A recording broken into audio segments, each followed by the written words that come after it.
Ready, continue करें।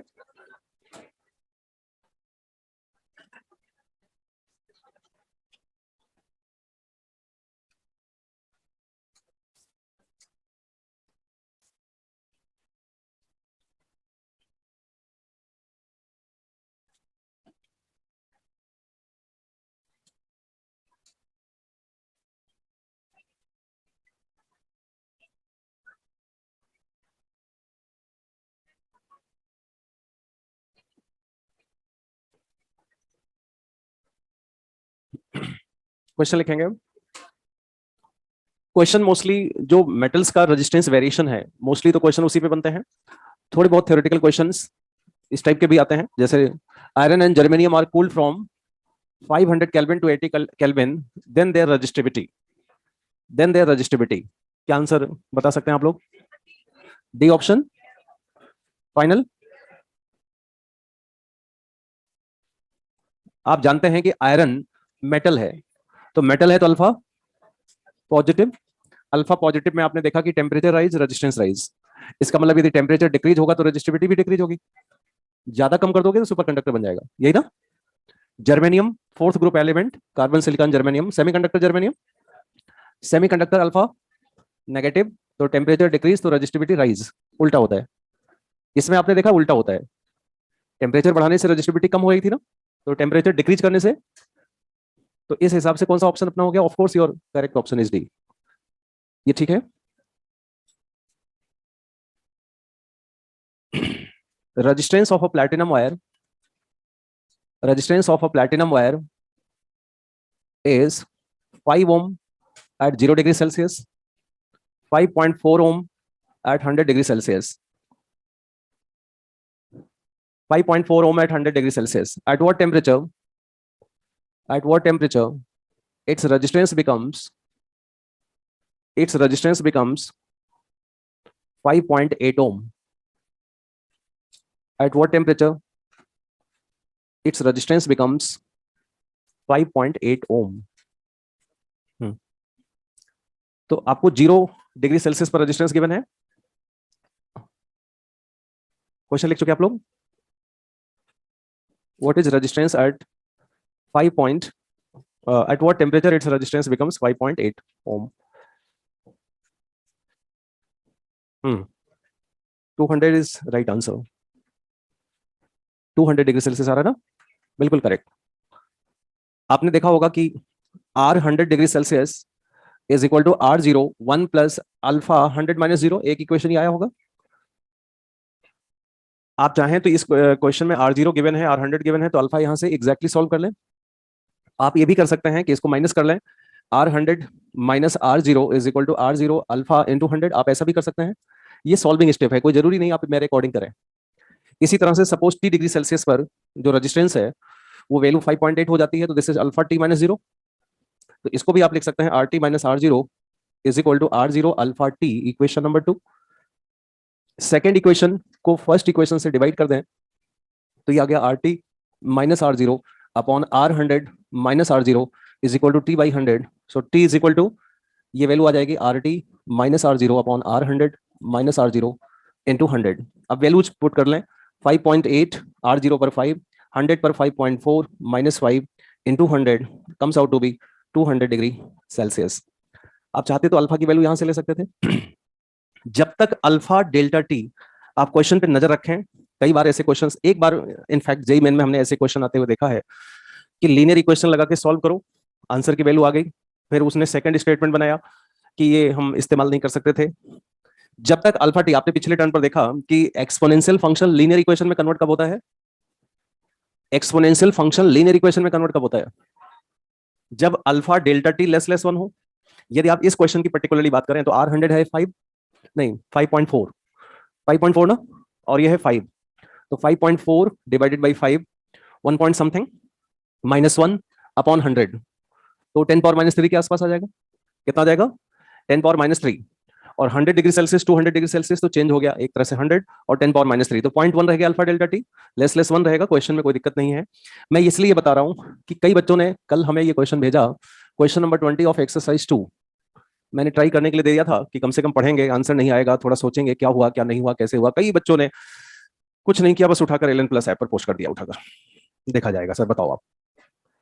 तो इस क्वेश्चन में आपने देखा क्या, पढ़ा क्या, ये क्वेश्चन कितना आ रहा था? यदि आपने लीनियर इक्वेशन सॉल्व किया तो 400 आ रहा था। अब जरा विचार कीजिए कि इस क्वेश्चन में अल्फा की वैल्यू 0.005 है और 100 से बढ़कर 400, मान लो फाइनल टेम्परेचर 400 आ गया, तो 100 और 400 का डिफरेंस कितना हुआ? 300। तो जरा चेक करते हैं कि अल्फा डेल्टा टी में क्या रिलेशन आया और क्या value I. 0.05 and this is 300, तो ये कितना 1.5 आएगा, कितना आएगा 1.5 आएगा ना, कितना आएगा? क्या ये लेस वन है? तो क्या लीनियर इक्वेशन सही रहेगा इस क्वेश्चन को पूरा करने के लिए? इसका मतलब this is greater than one, alpha delta T जो कि लेस वन होना चाहिए, ये तो ग्रेटर वन है। इसका मतलब R T is equal to R not one plus alpha delta T. ये जो लीनियर इक्वेशंस, जबकि ये लीनियर इक्वेशन कब आती है? जब e power alpha delta T less less one करते हैं। तो क्या ये ठीक रहेगा? और यदि ये ठीक नहीं रहेगा तो हमें R T is equal to R not e power alpha delta T से क्वेश्चन कंप्लीट करना चाहिए। वहां पे 100 डिग्री सेल्सियस पर 100 ओम गिवन था, 100 डिग्री सेल्सियस पर 100 ओम, तो एक इक्वेशन तो ये हो जाती है कि 100 is equal to R zero e power 100 alpha, equation one. और उसने पूछा है कि किस टेम्परेचर पर रेजिस्टेंस 200 ओम हो जाएगा, तो this is 200 is equal to R zero e power alpha T minus zero. Divide कर दिया जाएगा, डिवाइड करेंगे तो 2/1 इज इक्वल टू आ गया e power alpha T minus 100। ये सही लिखा क्या मैंने?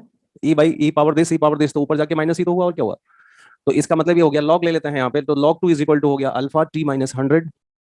log 2 की वैल्यू 0.693, 0.3010 लिखने का मन है तो पहले बेस 10 तो बनाना पड़ेगा। बेस 10 बनाएंगे तब जाकर log बेस 10 वैल्यू 2, तब जाकर 0.3010 होता है। तो 2.303 से मल्टीप्लाई होगा और 0.3010 log 2 की वैल्यू होगी तो 0.693 आएगी। And this is equal to alpha and T minus 100, और अल्फा की वैल्यू आपको गिवन है 0.005 रख के। अब आप देखिए exact to 38 point something whatever the answer is given, आपको आंसर मिल जाएगा। ठीक है, तो पर्टिकुलरली ऐसे क्वेश्चंस जिसमें ऑप्शन जैसे 300 का भी ऑप्शन है, 238 का भी ऑप्शन है, अल्फा की वैल्यू, मैं एक चीज पर नजर रखने के लिए कह सकता हूं कि अल्फा की वैल्यू यदि जैसे 1 × 10⁻³ है या इससे छोटा है, 1 × 10⁻³ या इससे छोटा मतलब -4 में है, तब तो आप निश्चिंत होकर लीनियर इक्वेशन यूज करें। लेकिन जैसे 1 × 10⁻³ भी है और इसको आप 100 से मल्टीप्लाई कर देते हैं तभी 0.1 आता है, 200 डिग्री सेल्सियस से मल्टीप्लाई करते हैं 0.2 आता है, लेस देन 1। तो लीनियर इक्वेशंस चल सकती हैं। बाय डिफॉल्ट हमारे पास लीनियर इक्वेशंस का ऑप्शन रहता है, लीनियर इक्वेशन हम पढ़े होते हैं, फटाफट लीनियर इक्वेशन यूज कर लेते हैं। बट ऐसे क्वेश्चंस जिसमें कुछ ऑप्शंस आपको नजदीक दिखें तो आप एक बार जरूर चेक कर सकते हैं इस पॉइंट पर, जरूर जब आंसर आए तो आप चाहें तो एक बार ये चेक कर सकते हैं क्या ये सही है। यदि नहीं सही है, यदि नहीं सही है तो लीनियर इक्वेशन लगाना ठीक नहीं होगा। ये ठीक है, तो ये क्वेश्चन अब आप समझ गए होंगे। लीनियर इक्वेशन से कितना आ रहा था? 400। लेकिन करेक्ट आंसर क्या है? अगला क्वेश्चन लिखिए।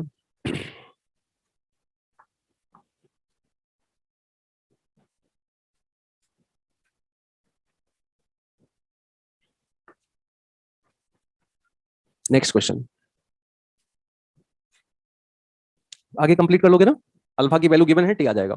अल्फा 0.005 क्वेश्चन में गिवन है, लाके इधर करेंगे, टी की वैल्यू आ जाएगी +100 कर दोगे लाके इधर। ठीक है ना? वैसे नॉर्मली मैं आपको मान के बताऊं, बाय डिफॉल्ट जैसे क्योंकि एनसीईआरटी ने लीनियर इक्वेशंस दे रखी है, तो बाय डिफॉल्ट एनडीए क्वेश्चन यदि बनाता है तो उसी कंसर्न में बनाएगा, तो वो शायद इसी तरह से वैल्यू रखना चाहिए उसको। ये क्वेश्चन तो खैर कोई कोई भी एक्स्ट्रा वैल्यू, जैसे अल्फा थोड़ा ज्यादा हो गया ना इस क्वेश्चन में, लेकिन एंटी क्वेश्चन बनाना चाहिए तो उसी के कंसर्न में बनाना चाहिए। और लीनियर इक्वेशंस क्योंकि एनसीईआरटी ने केवल उसी को डील कर रखा है, तो क्वेश्चन उसी से होने चाहिए। ठीक है, अगला क्वेश्चन लिखिए। There are two resistors of resistance R1 and R2 at 0 degree Celsius and temperature coefficient of resistivity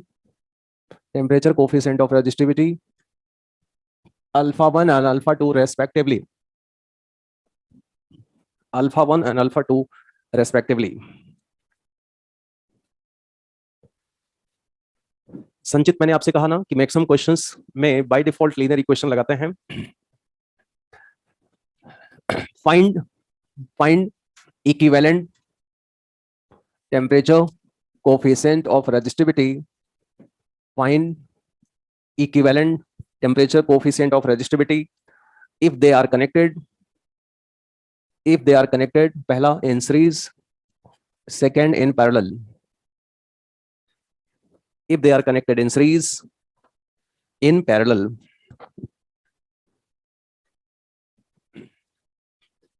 they are connected in series, second in parallel. क्या चीज? बाई टू तब होगा जब R1 और R2 इक्वल होंगे। यहाँ पे R1 और R2 डिफरेंट हैं तो बाई टू नहीं आएगा, बाई टू आएगा but if they are in same magnitude. ठीक। इक्विवेलेंट वर्ड कब आता है समझ रहे हैं ना, कि दोनों को दो वायर बनाए जाए कि एक ही माने जाए। आप समझते हैं ना, दोनों को दो वायर मानेंगे तब तो वो अलग अलग आएगा ही। आप सोचिए विचार कीजिए कि ये दो वायर हैं, इसका रेजिस्टेंस R2 है, इसका रेजिस्टेंस R1 है, इसका temperature coefficient of resistivity alpha 1 और इसका अल्फा 2, एक का अल्फा 1 और दूसरे का अल्फा 2। ठीक है। अब यदि हम टेम्परेचर राइज कर दें, भाई 0 डिग्री सेल्सियस पर दोनों मिलाकर रेजिस्टेंस कितना है? R1 plus R2। अब टेम्परेचर राइज करें, जब तक आप टेम्परेचर राइज नहीं करोगे तब तक आप अल्फा अल्फा को टेम्परेचर कोफिशिएंट ऑफ रेजिस्टिविटी को लिंक नहीं कर सकते। तो सबसे पहले हमें टेम्परेचर राइज करना होगा। टेम्परेचर राइज करेंगे तो इसका रेजिस्टेंस नया कितना होगा वो अल्फा 1 के हिसाब से सॉल्व हो जाएगा, इसका नया कितना होगा अल्फा 2 के हिसाब से सॉल्व हो जाएगा, नया रेजिस्टेंस आ जाएगा दोनों इंडिविजुअली। लेकिन हम चाहते हैं कि ये दोनों अलग अलग ना रह जाएं, क्या बन जाए? एक मान लिया जाए, इनको सिंगल वायर मान लिया जाए। तो बता सकते हैं आप इसको सिंगल वायर कितने रेजिस्टेंस को कितना माना जाए? आर। पहले कितना है? आर। तो as a single wire the resistance is capital R. Temperature rise करेंगे तो एक ही अल्फा, अल्फा 1 नहीं चाहिए, अल्फा 2 नहीं चाहिए, एक ऐसा अल्फा जो डायरेक्टली फाइनल वैल्यू बता दे, एक ऐसे अल्फा, उसी को तो इक्विवेलेंट बोलेंगे कि ये इसे दो वायर नहीं मानेंगे। हाँ, लेकिन सॉल्व होने पर रेजिस्टेंस वही आना चाहिए जो इंडिविजुअल आए। जैसे टेम्परेचर हमने सपोज राइज किया, टेम्परेचर बढ़ाया तो R1 बदल कर हो जाएगा R1 डैश, R2 बदल कर R2 डैश, तो ये डेफिनेटली ये बदल कर R डैश हो जाएगा। अब R1 डैश कितना होगा मुझे लगता है ये तो आप समझ रहे होंगे। R1 डैश नहीं समझ रहे हैं क्या? R2 डैश बताओ कितना समझ रहे होंगे? ये ठीक है। अच्छा, यदि आप इसे एज अ सिंगल वायर मानते हैं जिसका पहले रेजिस्टेंस R है, बाद में बदलकर R डैश हो गया, तो एक ऐसे अल्फा बता दो जिससे नया रेजिस्टेंस डायरेक्ट आ जाए। तो बताओ क्या लिखना चाहिए? R dash must be written as initial value as a single wire 1 plus alpha equivalent in a single wire. इसे हमने सीरीज कॉम्बिनेशन का लिखा है, अल्फा एस एस मतलब series combination, this is delta T. क्या ये दोनों वैल्यू एक ही आना चाहिए? चाहे इंडिविजुअली सॉल्व करके सम करो रेजिस्टेंस वही आए, चाहे as a single wire consider करके फाइनल रेजिस्टेंस बताओ तब भी वही आंसर आए, तब भी वही आंसर आए, है कि नहीं? तभी तो सेम कहोगे, तभी तो इक्विवेलेंट कहा जाएगा। तो R की वैल्यू ये क्या होगी? R1 plus R2, 1 plus alpha s, this is delta t is equal to R1, R1 alpha 1 delta t plus R2 plus R2 alpha 2 delta t. 1 multiplied by R1 plus R2 cancel with R1 plus R2. R1 plus R2 multiplied by this term ये बचेगा।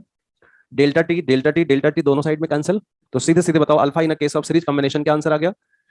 R1 alpha 1 plus R2 alpha 2 divided by R1 plus R2।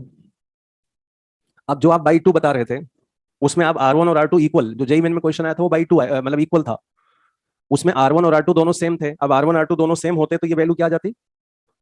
Alpha 1 plus alpha 2 by 2 आ जाता। ये ठीक है। इसको complete करो फिर parallel solve किया जाए। पैरेलल भी कुछ इसी तरह से रिजल्ट आएगा।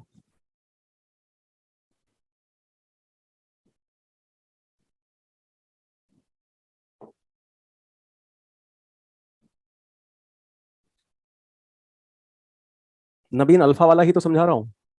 अच्छा ठीक है, समझ आ गया, ठीक है ठीक है।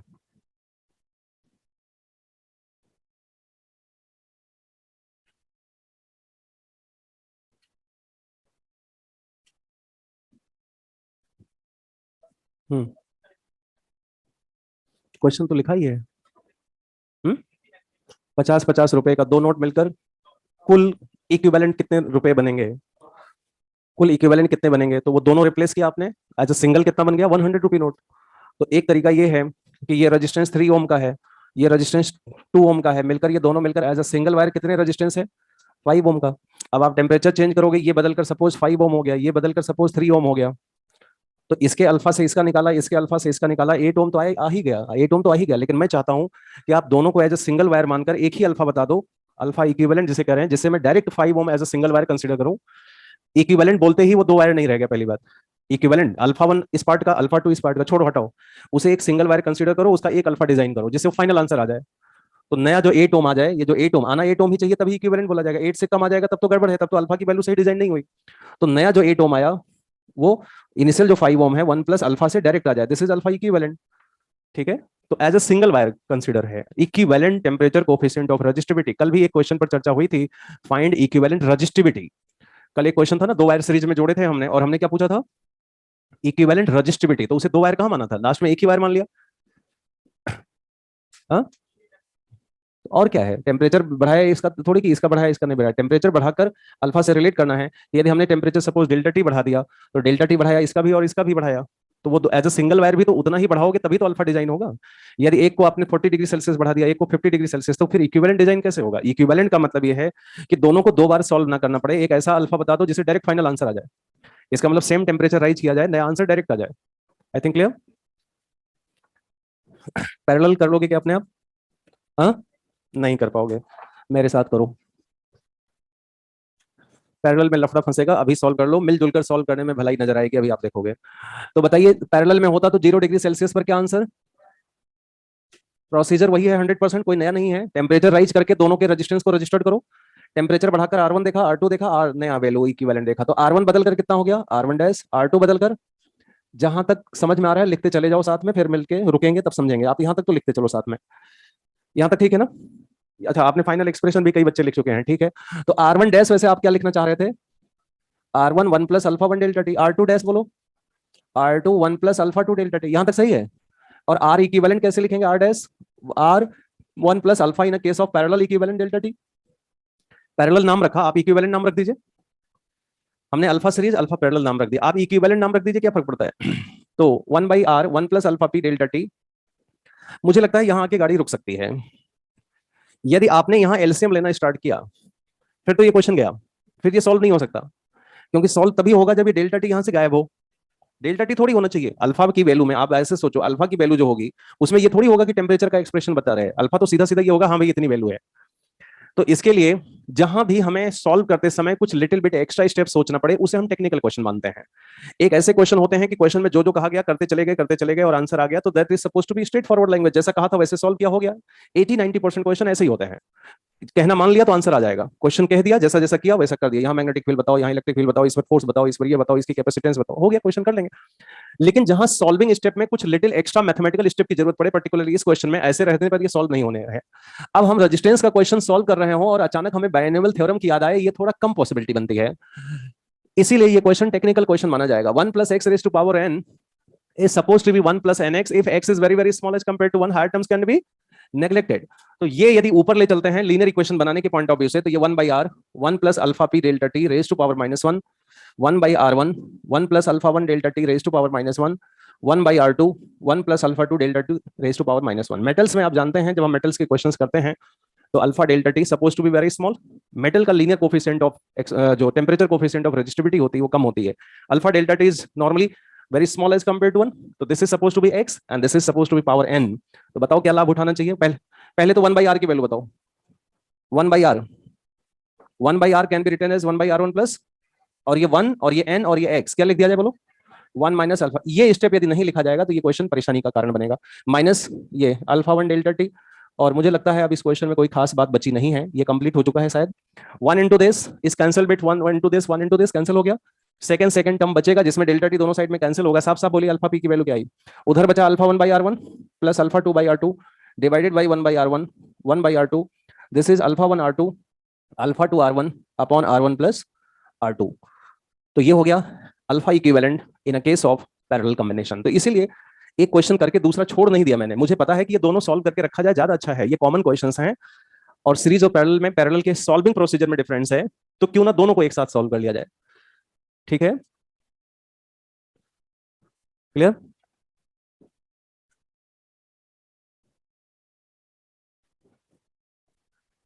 ये डिस्कशन पक्का हो गया।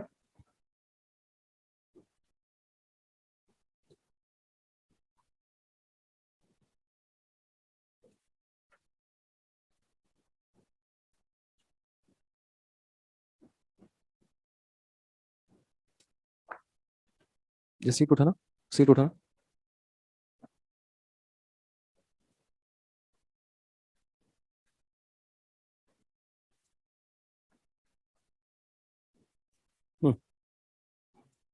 एक्सरसाइज 1 का क्वेश्चन नंबर 5 और एक्सरसाइज 4 जितना कल हमने बताया था उसमें ये अपने खाते में और जोड़ लीजिए, 2 क्वेश्चन और। कल हमने टेम्परेचर वाले क्वेश्चंस मेंशन कर दिए थे, आई थिंक ना, मेंशन कर दिए थे, तभी काफी लोगों ने प्रयास भी किया, काफी क्वेश्चंस का कुछ हुए भी क्या, थोड़े बहुत। पहला हो गया था क्या वो केल्विन वाला, उसमें यदि आपने केल्विन की गड़बड़ी नहीं करी होगी तो हो गया होगा।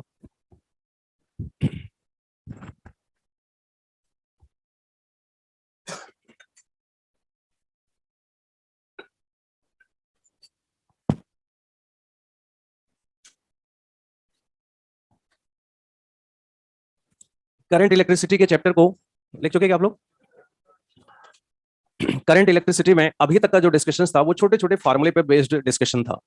whether you are going to calculate current density, drift velocity, resistance of the wire, dependency of resistance on temperature, relation between electric field and current density, mobility of charge carrier, ये छोटे छोटे फार्मूले थे। यदि आप लिस्ट करने बैठोगे तो मुझे लगता है आधे पेज में भी नहीं होंगे, चाहे ओम्स लॉ हो, चाहे वो ड्रिफ्ट वेलोसिटी हो, कोई ज्यादा खास। तो इधर जितने भी डिस्कशंस थे ये सब फार्मूले बेस्ड डिस्कशंस थे, छोटे छोटे।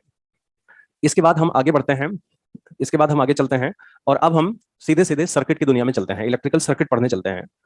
सर्किट के क्वेश्चंस फार्मूले पर बहुत कम बेस्ड होते हैं, ये आप सब पर ज्यादा बेस्ड होते हैं कि आप उन्हें सीरीज को सीरीज ही समझते हैं, कहीं पैरेलल तो नहीं समझ बैठे। गिवन एक ही सर्किट रहता है और लोग अलग अलग आंसर निकाल कर बैठे होते हैं। तो सर्किट के क्वेश्चन, अच्छा ये भी नहीं है, मेरी बात सुनिए, ये भी नहीं है कि सर्किट 20-25 प्रकार से जोड़े जाते होंगे। कॉम्बिनेशन करने का दो ही पैटर्न है, सीरीज और पैरेलल, पैटर्न दो ही है। ऐसा नहीं है कि पहचानने में कि 10-15 प्रकार के सर्किट होते हैं, उनको हम पहचान ही नहीं पाते कि कब है सीरीज कब है। सर 10 प्रकार के तो हमें याद है, 12वां भूल गया है ना? ऐसा भी नहीं है, केवल दो ही मेन कॉम्बिनेशन जैसे कहा जाता है, whether they are in a series और इन अ पैरेलल और फाइनली मिक्स कॉम्बिनेशन। तो सर्किट की तरफ चलते हैं, सर्किट के क्वेश्चंस पर डिस्कशन स्टार्ट करते हैं। ऐसे टॉपिक जिसमें बहुत सारी पॉसिबिलिटीज हो, ऐसे टॉपिक का लास्ट जब एग्जामिनेशन आता है तो रिवीजन नहीं बनता है, बल्कि जब चैप्टर चल रहा हो तो ढंग से पढ़ लो, ढंग से ज्यादा क्वेश्चन ज्यादा से ज्यादा प्रैक्टिस करके देख लो। जैसे सर्किट के क्वेश्चंस हमें ज्यादा से ज्यादा प्रैक्टिस करने चाहिए, क्योंकि सर्किट में जितने क्वेश्चंस करेंगे उतना ही दिमाग तेजी से दौड़ेगा कि यार ये सीरीज। कभी कभी आप सॉल्व करते करते धीरे धीरे आप देखो ना, ओरल करने लग जाते हैं बच्चे की, ये सीरीज है, ये पैरेलल है, ये सीरीज है, पैरेलल, ओरल स्टार्ट हो जाता है सॉल्व करना। सर्किट के क्वेश्चन मैंने कहा कि फार्मूले पर बहुत कम बेस्ड हैं, ज्यादातर हम हमारी और आपकी सूझबूझ पर बेस्ड हैं। हाँ, थोड़ा बहुत फार्मूला यदि आप समझते हैं कि हाँ कि सर एक आध फार्मूला तो बताना पड़ेगा आपको कि बिना फार्मूले के कैसे काम चलेगा, तो एक फार्मूला मैं आपको बता देता हूं जिससे सर्किट के क्वेश्चन होंगे। इस फार्मूले को मैं जब लिखता है तो सब लोग हंसते हैं, लेकिन आप पूरे सर्किट में पढ़ाता चला जाऊंगा, at the end KBL, battery और जितना भी पढ़ाते चला जाऊंगा, आप देखना यही यही इक्वेशंस आप मोस्टली यूज करते हुए पाए जाओगे। सर्किट के क्वेश्चंस मोस्टली तीन होते हैं, voltage calculation, current calculation, resistance calculation. V is equal to I R है, तीन पैरामीटर है, कभी भी दो पैरामीटर गिवन रहेगा तो तीसरा हम सॉल्व कर सकते हैं। ठीक है, ये इक्वेशन किसी रेजिस्टेंस पर इंडिविजुअल एप्लीकेबल होगा, यानी किसी रेजिस्टेंस की करंट है और उसका रेजिस्टेंस की वैल्यू है तो इसका वोल्टेज मिल जाएगा। इंडिविजुअल भी एप्लीकेबल होता है और पूरे सर्किट पर एक साथ भी एप्लीकेबल होता है, total voltage, total current from the battery and R equivalent of the network. तो ये काफी हेल्पफुल फार्मूला है, V is equal to I R, जो सभी को बहुत अच्छे से आता है। तो चलिए शुरुआत करते हैं कॉम्बिनेशन ऑफ रजिस्टर्स पर। कॉम्बिनेशन ऑफ रजिस्टर्स, कॉम्बिनेशन करने का पर्पस यही होता है कि with the help of some given resistance we can have a different value of resistance by combining them in a different manner. उनको इधर उधर सीरीज पैरेलल करके उनको देखा जाए तो उन्हीं के हेल्प से हम एक डिफरेंट वैल्यू पा जाते हैं। सबसे पहला लिखेंगे point 1 in series. Let's suppose we have two resistance R1 and R2 connected in series between A and B। अब देख लो सीरीज कितना आसान है, एक ही बार देख लो सीरीज कितना इजी होता है। R1 and R2, there are two resistance, suppose they are said to be connected in series if there is no branching between them। R1 और R2 के बीच में कोई ब्रांच नहीं होना चाहिए, कोई रास्ते में तिराहा चौराहा नहीं आना चाहिए। यदि यहाँ तिराहा आ गया तो अब ये R1 R2 सीरीज में नहीं होंगे, यदि यहाँ चौराहा आ गया तो ये दोनों अभी सीरीज में नहीं होंगे। बहुत सिंपल सी बात है, they must be connected in a single wire. जैसे यहाँ 3 ओम रेजिस्टेंस लगा दिया, यहाँ 4 लगा दिया, यहाँ 5 लगा दिया, ठीक है। तो सीरीज कॉम्बिनेशन का मतलब हो गया there should be no branch between R1 R2 के बीच, आगे R3 भी है, कहीं ब्रांच नजर नहीं आ रही है, तो उन्हें सीरीज कॉम्बिनेशन कहा जाता है। और ऐसे कॉम्बिनेशन में ऑफ कोर्स करंट सेम होना चाहिए, क्योंकि रास्ते में ब्रांचिंग जब हुआ ही नहीं, ब्रांचिंग होती तो करंट डिवीजन होता या कहीं से करंट आके और ज्वाइन करता, तो ब्रांचिंग ही नहीं है तो करंट क्या रहना है। क्योंकि मैंने आपसे कहा कि सर्किट में V is equal to I R, यानी तीन पैरामीटर पूछे जाते हैं, तो मैं बैटरी यूज करके तीनों पैरामीटर एक साथ तैयार करेंगे। एक बैटरी लगा लिया, बैटरी ने करंट सप्लाई स्टार्ट किया, पूरे सर्किट में जैसा कि आप देख रहे हैं करंट एक ही रहेगी कि डिफरेंट होगी, एक ही रहेगी, करंट एक ही होगा। लेकिन अब यहां देखिए I इंटू R1, तो इसका वोल्टेज आपको कितना समझ में आएगा, I इंटू R1 तो B1, I इंटू R2 तो इसका B2। लेकिन जो मैंने वोल्टेज लगाया था, यानी ये जो बैटरी है, एक तरह से आप रियलिस्टिक बैटरी सोचिए, तो यहाँ बैटरी का एक टर्मिनल, ये बैटरी का दूसरा टर्मिनल है, और इसी टर्मिनल पर दोनों रेजिस्टेंस लगे हैं। सपोज दो बल्ब होते तो बल्ब लगे हैं, तो इसका मतलब इसको वोल्टेज और इसको वोल्टेज जितना भी मिला वो क्या वो वही नहीं मिला जो बैटरी वोल्टेज है। तो B is equal to B1 आपकी नजर में कितना है, B2 आपके हिसाब से इमेजिन कीजिए कि दोनों के प्लेस पर सिर्फ एक वायर होता, जिसे आप इक्विवेलेंट कहने जा रहे हैं, कि दोनों में दो नहीं है, सिर्फ आर लगा है, सिर्फ एक वायर लगा है। इमेजिन कीजिए यहाँ एक ही वायर लगा है, तो यहां से लेकर यहां तक वोल्टेज होता है I multiplied by R of the network. तो क्या लिखते हैं आप उसे, आई इंटू आर इक्विवेलेंट। तो सीरीज कॉम्बिनेशन में जैसा आप जानते हैं कि जो नेट इक्विवेलेंट रेजिस्टेंस होता है is a direct linear combination of all resistance. Series combination resistance को इंक्रीज करने में यूज किया जाता है। ये आपको समझ में आ रहा होगा। ये हो गया पहला डिस्कशन। अब दूसरा आपसे पूछा जा सकता है कि करंट इन ईच रेजिस्टेंस कितना होगा। करंट इन ईच रेजिस्टेंस, मैं फिर आपसे कह रहा हूं कि जो करंट यहां होगा वही करंट यहां होगा। लेकिन एग्जाम में क्वेश्चन ऐसे नहीं पूछा जाता कि सभी में बताओ, ऐसे पूछा जाता है what is current in R1, तो अपना पूरा ध्यान R1 पे आ जाता है। जबकि आपको वोल्टेज किसका पता है, R1 का कि R2 या पूरी ब्रांच का वोल्टेज। यार जरा कल्पना कीजिए, इमेजिन कीजिए इस पूरी ब्रांच पर कितना वोल्टेज है, इस पूरे ब्रांच का रेजिस्टेंस कितना है, R1 प्लस R2। तो ब्रांच की करंट क्या होगी, branch voltage upon branch resistance V by R ना। सीरीज कॉम्बिनेशन सिर्फ और सिर्फ हमारे सर्किट को लेंदी दिखाने के लिए एग्जामिनर पूछता है। यदि हम हमारे हिसाब से as a student examination question point of view से बात करें, तो सीरीज कॉम्बिनेशन सर्किट को लेंदी दिखाने के लिए कहा जाता है, दिया जाता है। तो जैसे ही सीरीज कॉम्बिनेशन में किसी भी रेजिस्टेंस में करंट निकालनी है, सबसे पहला काम किया कीजिए, सबको इकट्ठा कीजिए, क्योंकि आपको R1 का वोल्टेज नहीं पता है, R2 का नहीं है, पता किसका है, पूरी ब्रांच का पता है। तो बताइए इस पूरे ब्रांच का वोल्टेज कितना है, B, ब्रांच का रेजिस्टेंस कितना है, R1 प्लस R2। तो this is the current in a whole branch, this is the current of R1 as well as current of। now lastly we have potential drop, potential difference at R1 आपसे पूछा जाए B1 is equal to potential difference at R2 आपसे पूछा जाए B2 is equal to। Suppose current आपको पता है, अभी देखिए सब B is equal to IR चल रहा है, I की वैल्यू आ गई है। अब B1 आपसे पूछा, यदि सच में I निकाल चुके हैं, क्या आप कभी भी ये बोल सकते हैं कि किसी भी वायर पर वोल्टेज पूछा जाए तो उसके करंट इंटू R1 से मल्टीप्लाई करने का मन नहीं कह सकता क्या आपका, तो I इंटू R1 कर लिया जाए, क्या प्रॉब्लम है इसका बोलो। अब I नहीं गिवन है, I नहीं गिवन है, आई की वैल्यू नहीं गिवन है, तो पूरा ब्रांच का वोल्टेज अपॉन पूरे ब्रांच का रेजिस्टेंस, तो आई की वैल्यू क्या लिखा जाए, सोच सकते हैं दिस इज R2 और आई की जगह पर बी बाई, ये ठीक है। थोड़ा सा देखो तो आपको, क्योंकि वोल्टेज रिवीजन करना है, सीरीज में क्या सेम होती है, डिफरेंट क्या होती है। मेरा मन है कि सीरीज कॉम्बिनेशन में वोल्टेज आपको डिवीजन करना है, इसको बहुत आसानी से आप करें कि यदि आपको यहाँ वोल्टेज भी गिवन है, तो इस वोल्टेज में से R1 के हिस्से में कितना जाएगा, R1 upon sum of the resistance into total, R2 के हिस्से में कितना जाएगा, R2 upon sum of resistance into total. जिसको भाई एक बात मेरी सुनिए, दो रेजिस्टेंस सीरीज कॉम्बिनेशन में है, इसको भी सोचना पड़े तब हम जवाब दें, या डायरेक्ट तुरंत आंसर आना चाहिए। हम सर्किट में बड़े बड़े न्यूमेरिकल को करना चाहते हैं, तो दो सीरीज में हो उनको तो तुरंत जवाब देना चाहिए, इसमें तो तनिक देर नहीं होना चाहिए। यानी वोल्टेज डिवीजन आ गया, अभी थोड़ी देर बाद आप इसको बिना देखे भी कर लोगे, क्योंकि आई सेम है, तो B1 बाई B2 क्या हो गया, R1 बाई R2। आप इसको कंप्लीट कीजिए, फिर पैरेलल बताते हैं, फिर इसको समराइज करते हैं।